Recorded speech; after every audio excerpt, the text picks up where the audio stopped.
So I specifically have not taken my hair out yet today, so I could show you guys how I help my curls last all week long.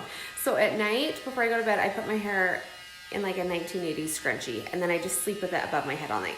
So what's awesome about this is all your hair is getting pulled up, and so it's gonna create volume at those roots every single night. So here we go.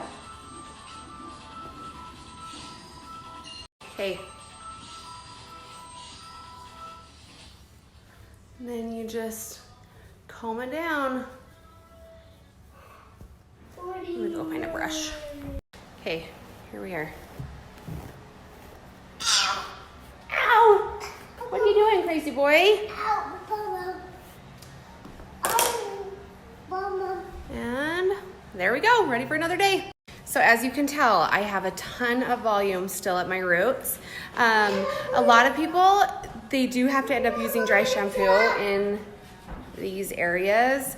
And after about 5 days, I will squirt some dry shampoo right through. We tend to touch through here a lot, and we get like face creams and all that good stuff in this area. And so, but yeah, this is how I make my hair go a week between washings. I probably wash my hair once a week for the last 20 years of my life.